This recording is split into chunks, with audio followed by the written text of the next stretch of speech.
1943, le message de Noël est devenu traditionnel. Cette année, le maréchal exhorte les Français à se détourner de la hideuse guerre civile. Mes chers amis, pour la 4e fois, la France célèbre dans l'épreuve et la tristesse un Noël de guerre. Les événements m'obligent à donner à mes vœux l'accent d'une suprême exhortation. Ce soir, je m'adresse à vos cœurs de Français.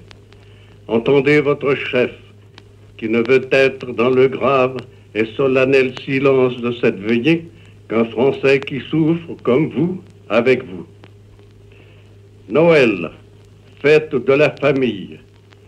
Dans les camps, plus d'1 million des nôtres ont le cœur meurtri par l'épreuve d'une longue séparation.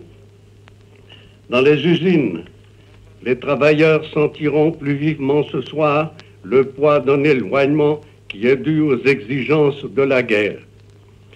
Je pense à tous ces foyers où manque la présence protectrice du père, vers le visage d'enfants, tant de regards d'épouses et de mères.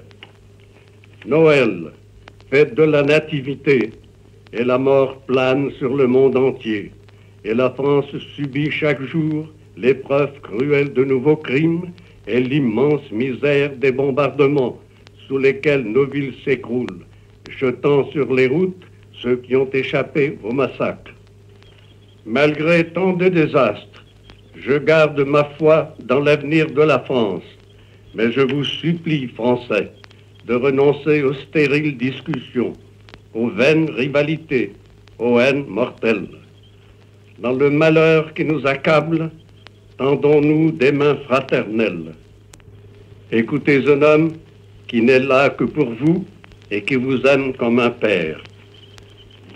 Une fois de plus, je vous adjure de penser par-dessus tout au péril de mort que courrait notre pays si sur lui s'abattait la hideuse guerre civile ou si triomphait le communisme et sa barbarie païenne.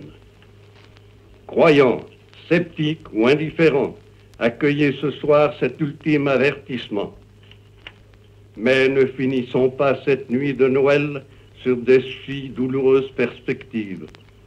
Je vais encore affirmer devant vous et avec vous mon espoir. Nos prisonniers, nos travailleurs sont loin de nous. Ils retrouveront leur foyer.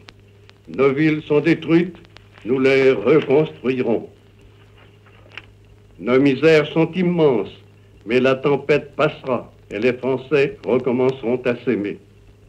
Héritiers d'une vieille civilisation, fiers de notre passé, dédaigneux des menaces qui voudraient nous rayer du nombre des grandes puissances, nous pouvons hautement proclamer notre volonté de vivre, notre foi dans l'avenir et notre espoir que la paix sera rendue un jour aux hommes de bonne volonté.